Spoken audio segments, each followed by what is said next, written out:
Que el Señor les bendiga. Es un privilegio poder continuar con nuestra clase de apologética y le damos gracias al Señor por esto que hemos podido vivir a través de todo este tiempo estudiando esta materia tan desafiante y tan importante. El día de hoy vamos a introducirnos dentro de ya la sección 1 de lo que tiene que ver con nuestra parte número 3 del curso, después de haber visto una introducción y haber visto la parte histórica. Ahora nos introducimos a la parte teológica, bíblica de todo este asunto y vamos a considerar, después de haber visto la introducción, haciendo esta distinción entre revelación general y también teología natural, ahora nos metemos a un asunto importante. Antes de mencionarlo, quiero que recuerden cuál era el gran punto de partida que tenía Tomás de Aquino al presentar las pruebas de la existencia de Dios. El gran punto de partida era que los hombres no conocen a Dios naturalmente, porque al decir y utilizar el Salmo 14 diciendo, si dice que hay algunos que dicen que Dios no existe, entonces debe ser porque la existencia de Dios no es tan clara. Sin embargo, todo lo contrario a eso, nosotros vamos a defender y vamos a proclamar en alto en esta mañana la defensa de que la revelación natural de Dios muestra y prueba y es auténtica para demostrarle al hombre la existencia de Dios. No se necesita algo externo, no se necesita probar lo que el hombre ya sabe. Así que vamos a considerar la defensa o autenticación de la declaración de la revelación natural de la existencia de Dios. Así que vamos a invertir nuestro tiempo el día de hoy considerando esto. Prefacio. Se podrían utilizar muchos pasajes al momento de considerar cómo sabemos que Dios existe a través de la revelación natural o general. Sin embargo, hay tres pasajes que son de especial importancia. Probablemente el principal, más completo y fundamental de estos tres es Romanos 1, 18 al 23. En la sección general del mismo libro de la Biblia está presente Romanos 2, 12a y 14, versículo 15. Y este pasaje confirma en algunos aspectos, agrega a la enseñanza básica de Romanos 1, 18 al 23. Por favor, no se desconecten, denme un segundito nada más para poder hacer algo aquí. Así que estamos hablando de pasajes claves. Uno de los pasajes claves que nosotros tenemos que mirar es Romanos capítulo 1. Y vamos a prestarle mucha atención a lo que ese capítulo nos enseña. Así que denme solo un minutito, por favor, perdonen esta interferencia. Necesito.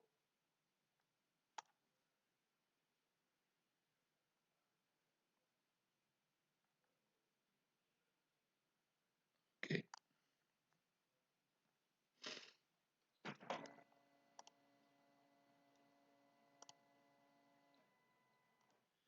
Muy bien, entonces, este pasaje, y en algunos aspectos, agrega a lo que Romanos 1 nos dice. Este pasaje es Romanos 2, 12, versículos 14 y 15. Y agrega algunas cosas importantes a nuestro pasaje central. Y también vamos a estudiar Hechos capítulo 17, versículos 16 al 34. Así que nuestro estudio de estos pasajes nos van a dar una tremenda luz sobre la existencia de Dios o el hecho de que todos los hombres conocen a Dios de una manera natural. Recuerden, amados estudiantes, este es un punto central en nuestro debate sobre este tema. ¿Por qué es un punto central? Porque es un punto que tiene que ver con cuál es la posibilidad, cuál es la forma en la que los hombres deben ser abordados con respecto a su conocimiento de Dios. Es decir, ellos no saben que Dios existe y hay que probárselo, o la creación y todo lo que existe testifica en contra de ellos. Nosotros sabemos la respuesta ya porque lo hemos estudiado previamente, pero hoy quiero invitarles a que puedan introducirse conmigo en este pasaje central tan importante que es Romanos capítulo 1, versículos 18 al 23. Así que les voy a rogar, tengan su apunte abierto en una mano, pero su Biblia abierta en la otra, para poder ir mirando los detalles de este pasaje tan importante. Introducción. Hablemos de su contexto. Este análisis del contexto de Romanos 1, 18 al 23 también nos va a servir porque es el mismo contexto cuando analicemos Romanos capítulo 2, 12a y luego los versículos 2.14 y 2.15. A. Una descripción sencilla de los diferentes puntos de vista del contexto relevante. Generalmente se reconoce que Romanos 1.18 hasta el 3.20 es el telón de fondo del tratamiento que Pablo hace para hablar de la revelación de la justicia de Dios en el Evangelio. Ustedes se acuerdan, Romanos 3.24 en adelante dice, pero también la justicia de Dios se revela aparte de la ley por gracia en Cristo Jesús. Es decir, para poder introducir el tema de la gracia y de Cristo, tiene que poner como un fondo, y eso es lo que hace en los primeros 3 capítulos, pone un fondo en que revela la ira de Dios. Romanos 1.18 empieza, la ira de Dios se revela desde el cielo. Ese es el contexto en el cual Pablo va a levantar la preciosa verdad de la doctrina de la justificación por la fe que aparece a partir del capítulo 4. Estamos en este contexto. Sin embargo, los expositores tienen diferentes puntos de vista sobre el desarrollo preciso del pensamiento de Pablo en esta sección de Romanos 8. Con los expositores nos referimos a los comentaristas. Así que tenga en cuenta que esta descripción general trata solo con Romanos 1, 18 al 3, 8, ya que del 3, 9 al 20 es menos relevante para nuestro propósito y no es un tema que está tanto en debate. Los puntos de debate es Romanos 1, 18 al 3, 8. ¿A quién está derivado? ¿De quién habla? ¿Está hablando de algo presente o de algo pasado? Esto de que los hombres conocían a Dios, ¿es un asunto de algo de los hombres antes de la caída o cómo funciona? ¿Está hablando para los gentiles una parte y para los judíos otra? ¿O está hablando para los hombres en general? Todos esos debates ha habido con respecto a cómo se debería interpretar este pasaje, porque entender a quién va dirigido es clave para nuestras conclusiones en la apologética.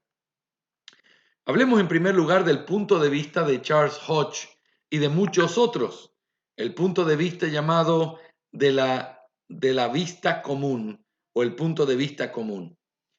Ellos dicen en este punto de vista que Romanos 1, 18 al 32 es directamente y expresamente para los gentiles y luego dice que el capítulo 2, 1 al 3, 8 habla solamente para los judíos. Es interesante que el 3.9 dice, como ya hemos dicho, tanto gentiles como judíos están todos bajo condenación y comienza el texto tan conocido de que todos se han desviado y se han hecho inútiles. Ahora, este es el debate. Como Pablo dice eso en el versículo 9, entonces el 1.18 al 32 es solo para los gentiles y el 2.1 del 3 al 8 es solo para los judíos. Si eso es así, entonces no se puede tomar esto como un lenguaje universal que se aplica a todos. Ese es el punto de vista que está detrás de esto. Pero hay un segundo punto de vista que tiene que ver con el punto de vista de Bruce y de muchos otros. Y a este punto de vista se le conoce como el punto de vista moralista. Y aquí se puede comparar con una versión modificada que hizo el comentarista Lenski. Quiero recomendarles, mis amados estudiantes, el Dr. Waldron siempre en sus clases utiliza los comentarios de Lenski como una autoridad importante para todo lo que tiene que ver con diferentes aspectos de diferentes libros de la Biblia. Así que cada vez que puedan tener acceso a esos comentarios es muy, muy bienvenido. Me parece que Lenski era un luterano, pero es muy preciso en su conexión exegética. Así que son recomendables. Lastimosamente no están en español y ni siquiera en inglés. Es muy fácil de conseguirlos. Pero entonces, este punto de vista moralista lo que enseña con respecto a Romanos 1 es esto.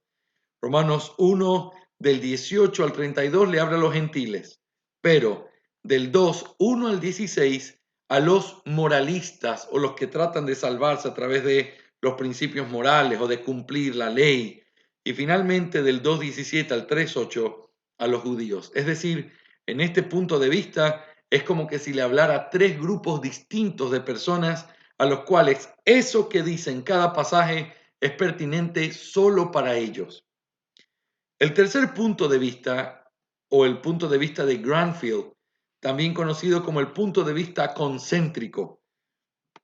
En la visión modificada de Lenski podemos notar que él ve que están los hombres en general, en los versículos 1:18 al 32, todos los hombres, pero también los judíos en particular, del capítulo 2:1 al 3:8.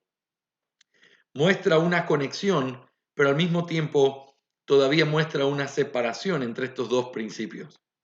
Finalmente, el punto de vista que nosotros vamos a enseñar y que sostenemos es el punto de vista de Waldron y Nichols, que lleva por título el punto de vista concéntrico modificado. Es esta una variación de los puntos de vista B y C, y el bosquejo, la forma de verlo, es más o menos así. En primero está los hombres en general, de Romanos 1:18 al 2:16, y luego están los judíos en particular, del 2:17 al 3:8. Y aquí hay una ilustración que voy a tratar de describírselas para que ustedes puedan saber de qué se trata y puedan estar claros sobre esto. Esta ilustración que tengo aquí delante mío, déjenme solamente abrirla.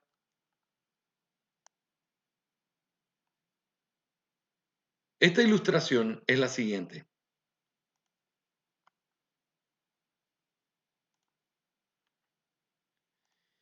En esta ilustración, imagínense dos círculos concéntricos, es decir, dos círculos que tienen el mismo centro.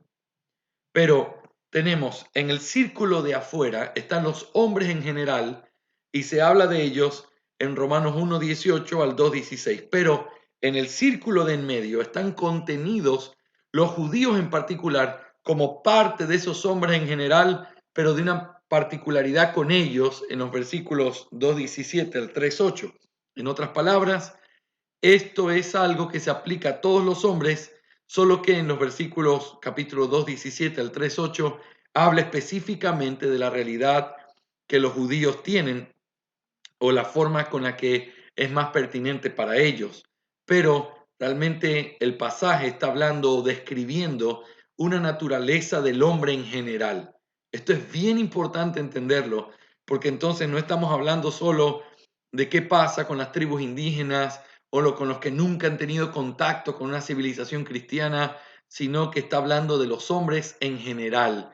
Y esto le da un sentido muy importante a nuestro entendimiento del pasaje. B.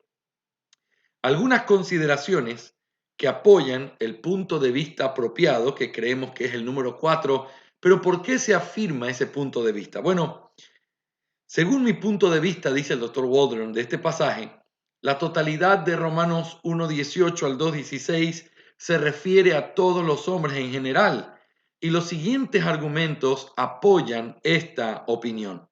Primero, en Romanos 1:16 habla de judíos y griegos. ¿Se acuerdan? Por favor, miren sus Biblias. Quiero que estemos muy pendientes de lo que dice este texto. Dice, porque no me avergüenzo del evangelio, pues es el poder de Dios para salvación de todo el que cree. Y noten, del judío primeramente y también del griego. Si hay algo que está claro en este contexto, es que está hablando de los judíos y de los griegos. No hay ninguna limitación como para decir que en el versículo 18 el alcance o el enfoque del pasaje entonces ya no habla de judíos y griegos, sino solo de griegos, o solo de paganos, o solo de hombres en general.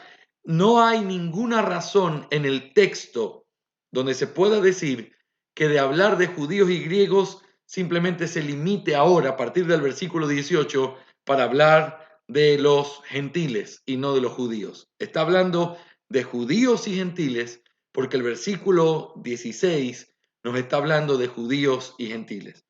En segundo lugar, El segundo argumento para poder decir que es un pasaje que está hablando de los hombres en particular, lo cual significa, y la importancia es que está entonces mostrándonos una condición natural en todos los hombres sin excepción.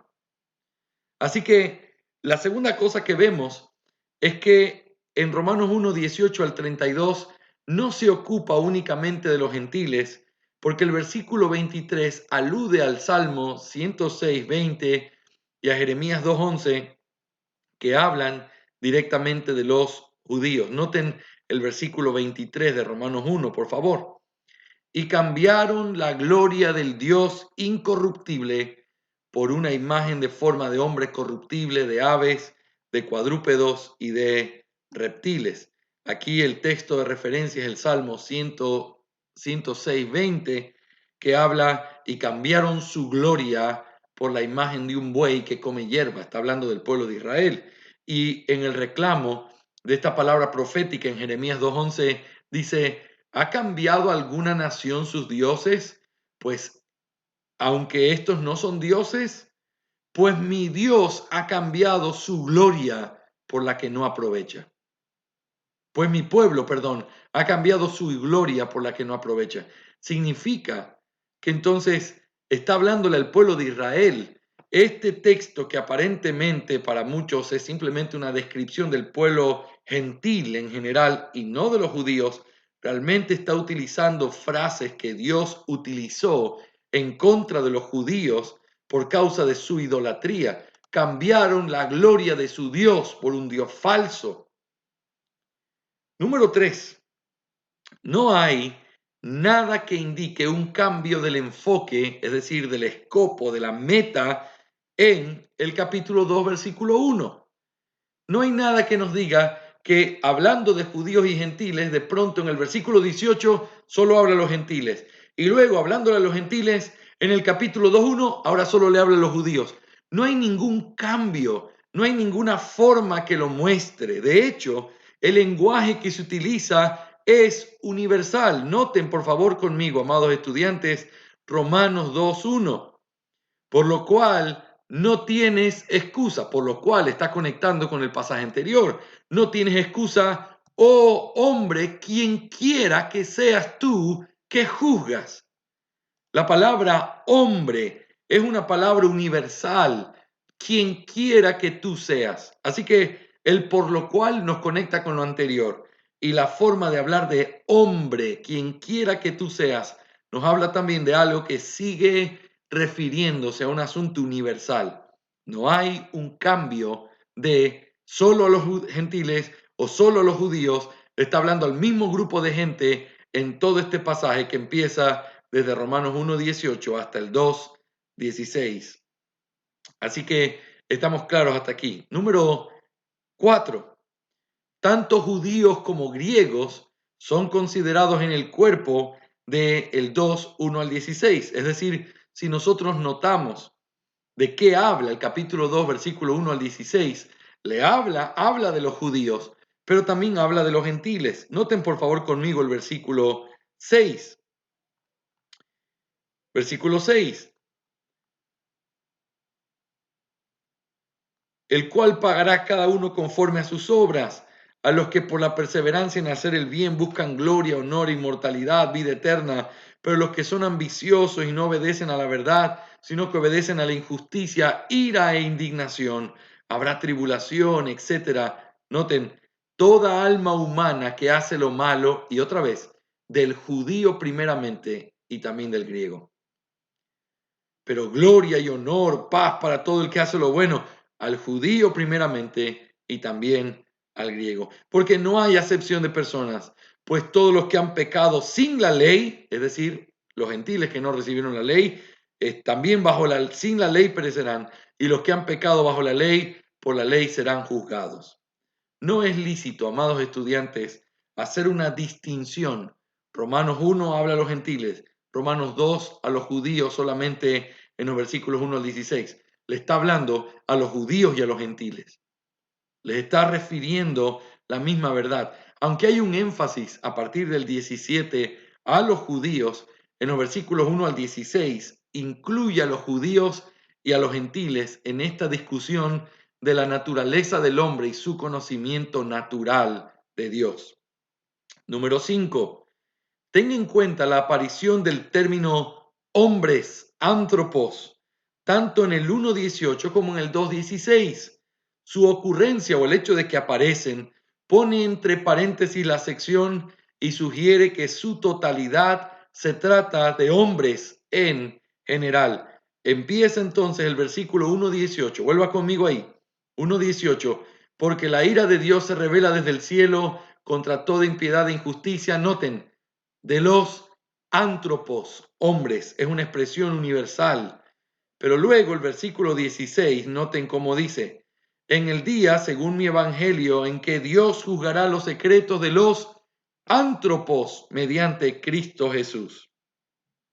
No está limitándolo a los judíos, lo está generalizando a través de la palabra hombre. A partir del versículo 17 sí hay una particularidad con los judíos, pero del Romanos 1:18 al 2:16 está hablando de los hombres en general. Ahora, antes de poder mirar un poco más, uno podría decir, pastor, pero ¿y cuál es la importancia de probar algo como esto? La importancia es sencilla.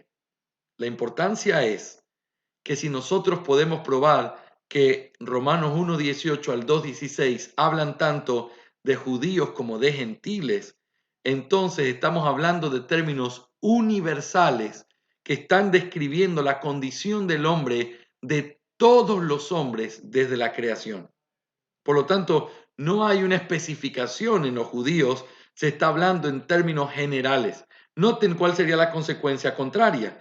Si solo le hablara a los gentiles, entonces alguien podría decir, eso no es válido para hacer una conclusión universal, porque los judíos no están siendo tomados en cuenta en Romanos 1:18, cuando dice que los hombres saben y conocen a Dios por naturaleza. No, eso no puede ser utilizado de manera universal porque no están los hombres hablados ahí de manera universal. Pero en el momento en que probamos, en que se está hablando de todos los hombres, tanto judíos como gentiles, entonces el conocimiento natural de Dios es universal en todos los hombres. ¿Notas cuál es la importancia de hacer lo que estamos haciendo aquí? Estamos ganando el derecho de interpretar este texto como una medida universal, estandarizada para todos los hombres. Todos tienen un conocimiento innato de Dios. Todos están bajo las palabras de Romanos 1:18 al 2:16, en el cual se dice que los hombres conocen a Dios, pero que no están interesados en honrarle. Que los hombres conocen a Dios, pero suprimen, reprimen, detienen la verdad de manera pecaminosa, porque no quieren reconocer lo que saben. Así que esa es la razón por la cual tenemos que probar todas estas verdades. Número 6, y en último lugar, la transición o el cambio al tratamiento de Pablo a los judíos de manera particular está claramente marcado. Observe el versículo 17. Mira cómo dice el versículo 17 del 2:17.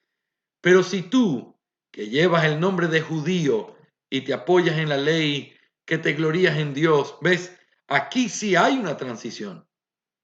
Tú que llevas el nombre de judío, hasta este texto, todo lo anterior, habla de hombres, pero en el versículo 17 sí hay una clara diferencia. Por eso tenemos que dividir este pasaje, Romanos 1:18 al 2:16, como un discurso que describe la naturaleza de los hombres universalmente, tanto judíos como gentiles.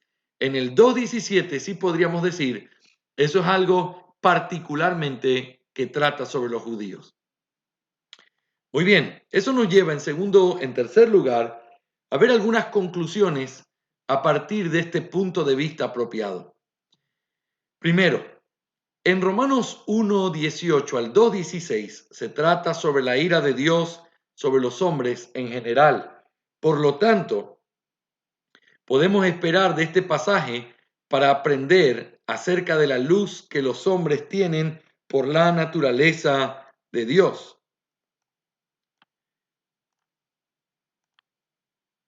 Podemos esperar también aprender acerca de la luz, cuya violación expone a la ira de Dios. Es decir, este pasaje entonces sí es un referente confiable para poder hablar de que todos los hombres conocen a Dios y de que por causa de endurecerse contra la luz que han recibido, son dignos de ser juzgados eternamente.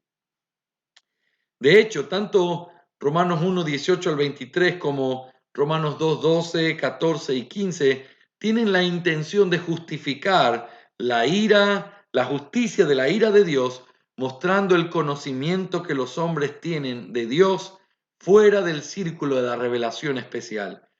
¿Por qué podemos decir y defender con firmeza que Dios no ha cometido ningún acto de injusticia? ¿Por qué? Sencillamente porque si Dios juzga a los hombres, los juzga sobre la base de un conocimiento que ellos sí tienen de Dios. Nadie puede llegar en aquel día y decir, pero es que si tan solo me hubieran dado el conocimiento que necesitaba. No, lo tenías. Pero es que si tan solo yo hubiera podido, no, lo tenías, no lo quisiste, no lo abrazaste, no te aferraste a él. La razón por la cual Dios te juzga es una razón justa. Dios juzga a hombres que saben, no hombres en ignorancia, hombres que saben. Entonces, no estamos sacando estos pasajes de contexto cuando preguntamos cómo los hombres por naturaleza conocen de Dios. Están destinados precisamente a responder la pregunta, ¿conocen los hombres a Dios? Se refieren a la naturaleza y el origen del conocimiento que los hombres tienen de Dios fuera de los límites de la revelación especial. Este texto sirve para mostrarnos la realidad de que Aquino estaba equivocado y todos los que siguen el principio de Aquino desde esa perspectiva están equivocados. Los hombres no necesitan la demostración de la existencia de Dios, los hombres lo saben por naturaleza. ¿Y cómo lo puedes decir con tanta firmeza? Porque Romanos 1:18 al 2:16, que es un texto que habla del carácter universal de los hombres y de su relación con la revelación especial y su teología natural depravada, es una muestra contundente de que los hombres conocen a Dios. Número 2. Es interesante notar que los dos pasajes clásicos ocurren al principio y al final de esta sección. Es decir, Romanos 1:18 y Romanos 2:16. Los dos se encuentran al principio y al final de la sección que nosotros vemos. Es decir, el pasaje de Romanos 1, que es el que vamos a estudiar en primer lugar, y luego Romanos 2, que lo estudiaremos después, son pasajes que están al principio y al final de todo este tratamiento universal que hace Pablo de la realidad del hombre en su conocimiento de Dios a través de la naturaleza. Número 3. Algunos han pensado que Romanos 2, 12a, 14 y 15 están hablando de gentiles regenerados. Esta es una mala interpretación del texto. El contexto muestra que estos versículos no pueden estar hablando de gentiles salvos.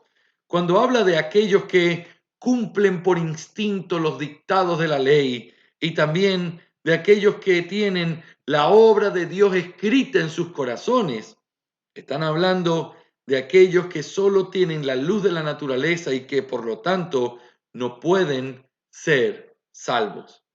Así que claramente entonces podemos notar en todas estas diferentes cosas que estamos diciendo el contexto de este pasaje.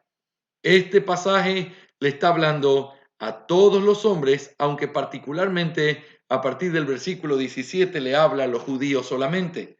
Pero en segundo lugar, podemos decir que por el hecho de que este pasaje es un pasaje universal, podemos estar completamente convencidos de que este pasaje puede ser utilizado para hablar de la condición del hombre en su estado natural, su relación con la revelación general y su interpretación de esta revelación general, que es una perversidad porque los hombres por su pecado reprimen, suprimen, detienen la verdad.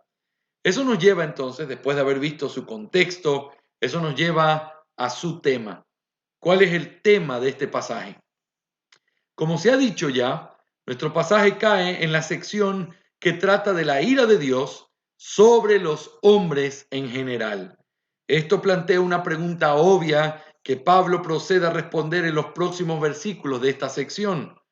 ¿Cómo es justo que se castigue a los hombres que no tuvieron la ley? ¿Cómo es posible hacer justicia juzgando a hombres, condenándolos, si ellos nunca tuvieron acceso a la ley de Dios? ¿Cuál es la base de la ira de Dios? No solo para con los judíos que tenían la ley escrita, sino sobre todos los hombres en general. ¿Cuál es la base? ¿Qué es lo que los pone en la misma condición para que sean juzgados de la misma manera? ¿Por qué en todo se dice que no hay excusa? Debe haber una igualdad de revelación entonces. Definitivamente esa igualdad no es la escritura, porque los gentiles no recibieron la escritura, pero debe haber otra revelación que los ponga en una igualdad. La respuesta es, la igualdad se las da la revelación general de Dios a través de las cosas hechas. ¿Qué pasa con todos esos hombres que no tuvieron ningún conocimiento de Dios? El tema, por lo tanto, de los versículos 18 al 23 de Romanos 1 es la justicia de la ira de Dios contra los hombres. Pablo se refiere a este tema cuando dice que la ira de Dios es justa porque se revela contra los hombres que son unos supresores o retenedores con injusticia de la verdad. Los hombres, todos los hombres, son supresores de la verdad. La palabra traducida como restringir que aparece aquí puede significar tener o retener la verdad. El significado tener se encuentra en 1 Corintios 7:30, pero no puede ser el significado en Romanos 1:18. Los hombres no pueden tener o aferrarse a la verdad con injusticia, no. Más bien, los hombres detienen, reprimen, suprimen la verdad con injusticia. Esta palabra, la misma palabra griega, aparece en estos textos que se mencionan aquí. 1 Tesalonicenses 5:21, retener. 2 Tesalonicenses 2:6 y 7, hay al presente alguien que lo retiene a este hombre de maldad y toda su maquinaria de iniquidad está siendo retenido. Esa es la idea, es retener la verdad. Eso es lo que los hombres hacen. El doctor James White usa la ilustración de alguien que intenta activamente sostener una pelota de playa bajo el agua. Imagínate, estamos en la piscina bañándonos y tomamos una pelota inflada y tratamos de meterla debajo del agua. Con mucha fuerza tú puedes tratar de ocultarla, pero la tendencia natural de esa pelota es tratar de salir a la superficie, salir del agua en donde tú lo estás aprisionando con todas tus fuerzas, activamente. ¿Qué es lo que los hombres hacen con la verdad? Suprimen la verdad, toman la verdad y la tiran hacia abajo con desprecio, tratando entonces de mantener la verdad suprimida, retenida a través de su mal entendimiento, su mal corazón, a través de su perversidad. Los hombres no son inocentes, los hombres suprimen la verdad. En tercer lugar, en esta introducción, hablemos entonces de su estructura. ¿Cuál es la estructura de este texto? Todo el pasaje fluye del versículo 18, la segunda parte. Tanto el versículo 19 como el versículo 21 comienzan con la misma palabra, dioti, porque. El versículo 18b es entonces la declaración temática. Los hombres son supresores de la verdad. Versículo 19, porque tienen la verdad y porque suprimen la verdad. Así que hay dos cosas importantísimas que encontramos aquí. Los hombres tienen la verdad, lo cual muestra que la revelación general cumple su objetivo y les da a conocer a los hombres quién es Dios. Pero al mismo tiempo, la actitud de los hombres es suprimir la verdad. Los hombres tienen la verdad, pero los hombres suprimen la verdad. Solo para poder conectarlo con lo que hemos visto. Los hombres tienen la verdad, golpea profundamente la base misma de la teología apologética de Tomás de Aquino. Si los hombres tienen la verdad, la existencia de Dios no debe ser demostrada. Puede ser usada como un argumento para juicio que aumenta más sobre la mente y el corazón de los hombres que ya saben que Dios existe. Por lo tanto, toda la pirámide sobre la que se construyen las pruebas de Tomás de Aquino parten desde una base mal establecida. Los hombres tienen la verdad. Pero hay una segunda cosa, y esta es la consecuencia de la teología de Tomás de Aquino. Los hombres suprimen la verdad. Esta verdad de Romanos 1:18 golpea profundamente la mal llamada teología natural. ¿Por qué? Porque los hombres no tienen un procesamiento de esa verdad apropiado, sino que los hombres pervierten esa verdad. Los hombres han pervertido la verdad de Dios, tirándola en el piso y no queriendo que ésta se levante. Por lo tanto, la estructura sobre la que se levanta la apologética medieval, católico-romana, y la que incluso hombres santísimos como los hombres de Princeton trajeron a la mesa de la teología reformada, es una teología, una apologética que parte de las dos premisas que son completamente contradichas por lo que dice Romanos 1:18. Los hombres tienen la verdad y los hombres no tienen su razón intacta de manera que puedan procesar correctamente lo que está en la revelación.